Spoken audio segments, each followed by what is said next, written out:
सार्वजनिक क्षेत्र के एनबीएफसी में उच्च स्तर प्राप्त करने और दक्षता में सुधार के उद्देश्य से प्रथम कदम के रूप में विद्युत वित्त निगम और ग्रामीण विद्युतीकरण निगम के पुनर्गठन का प्रस्ताव किया जाता है। मैं भारत की विकासोन्मुखी आर्थिक प्राथमिकताओं के अनुरूप विदेशी निवेश के लिए अधिक समकालीन उपयोगकर्ता अनुकूल ढांचा तैयार करने के लिए विदेशी मुद्रा प्रबंधन गृह ऋण लिखित नियमावली की व्यापक समीक्षा का प्रस्ताव करती हूं। कॉर्पोरेट बॉन्ड बाजार।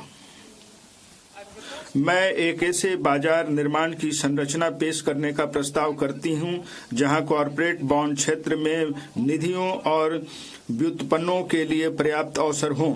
मैं कॉर्पोरेट बॉन्डों पर पूर्ण रिटर्न स्वैप शुरू करने का भी प्रस्ताव करती हूं। Municipal bond.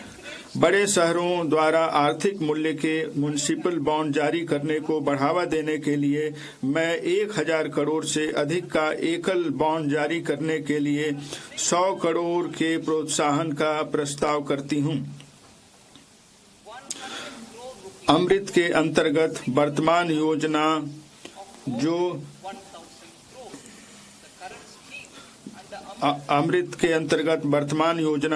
200 करोड़ अमृत के अंतर्गत वर्तमान योजना जो 200 करोड़ तक के बॉन्ड जारी करने पर प्रोत्साहन प्रदान करती है। यह भी छोटे और मध्यम कस्बों को सहायता प्रदान करने के लिए जारी रहेगी।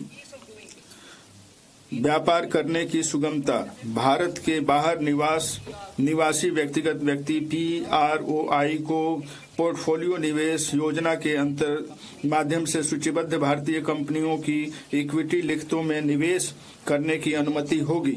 इस योजना के अंतर्गत सभी व्यक्तिगत PROI के लिए समग्र निवेश को वर्तमान के 10% से 24% करने के साथ किसी व्यक्तिगत PROI के लिए निवेश सीमा को 5% से बढ़ाकर 10% करने का भी प्रस्ताव है।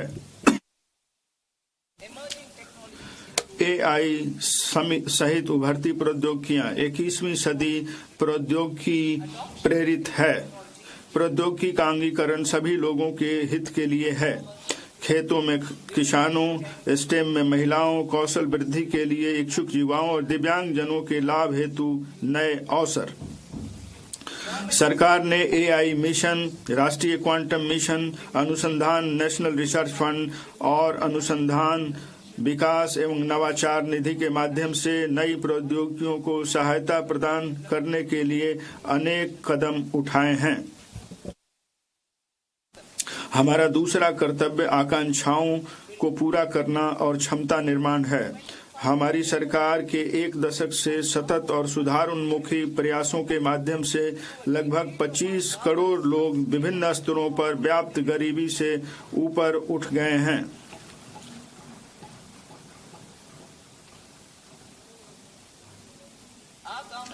इसलिए हमारी सरकार ने निम्नलिखित उपायों से युवा भारत की आकांक्षाओं को पूरा करने का मार्ग प्रशस्त करने के लिए सेवा क्षेत्र पर फिर से जोर देने का निर्णय लिया है।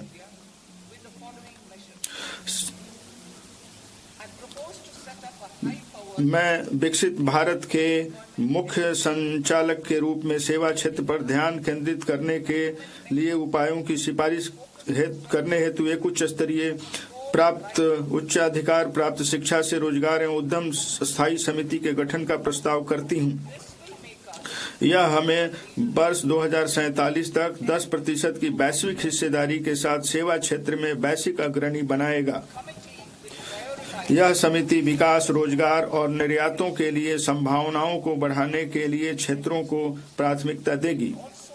वे नौकरी और कौशल आवश्यकताओं पर AI सहित उभरती प्रौद्योगिकियों का प्रभाव का भी आकलन करेंगे और उसके लिए उपायों का प्रस्ताव करेंगे।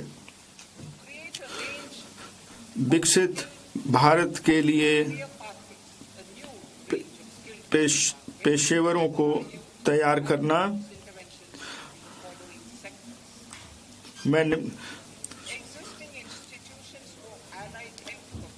हमारे युवाओं के लिए कुशल कैरियर मार्ग की एक नई श्रृंखला तैयार करने के लिए निम्नलिखित क्षेत्रों में पहल करने का प्रस्ताव करती हैं। संबद्ध स्वास्थ्य सेवा पेशेवरों के लिए मौजूदा संस्थानों का उन्नयन किया जाएगा। निजी तथा सरकारी क्षेत्रों में नए एचएमसी संस्थान की स्थापना की जाएगी। इसमें optometry, radiology, anaesthesia, auto applied psychology और व्यवहार संबंधी स्वास्थ्य सहित 10 चयनित विषय क्षेत्रों को शामिल किया जाएगा और अगले 5 वर्षों में 1 लाख एएचपी जोड़े जाएंगे। वृद्धों की चिकित्सा और संबद्ध देखभाल सेवाओं को शामिल करते हुए एक मजबूत देखभाल सेवा परिवेश बनाया जाएगा।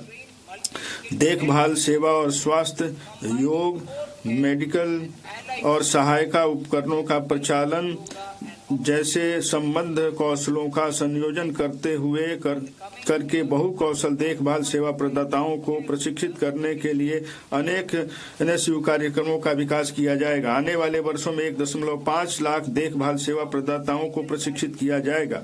चिकित्सा मूल्यवर्धन केंद्र भारत को चिकित्सा पर्यटन क्षेत्र सेवा केंद्र के रूप में बढ़ावा देने के लिए मैं निजी क्षेत्र की साझेदारी में 5 क्षेत्रीय चिकित्सा केंद्रों की स्थापना के लिए राज्यों को सहायता प्रदान करने के लिए एक योजना शुभारंभ करने का प्रस्ताव करती हूँ। ये केंद्र एकीकृत स्वास्थ्य सेवा परिसरों के रूप में सेवा प्रदान करेंगे, जिसमें चिकित्सा, शैक्षिक और अनुसंधान सुविधाएं होंगी।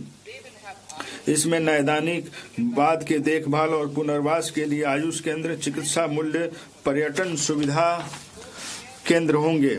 ये केंद्र डॉक्टरों और एएचपी सहित स्वास्थ्य सेवा पेशेवरों को विविध कार्य अवसर प्रदान करेंगे।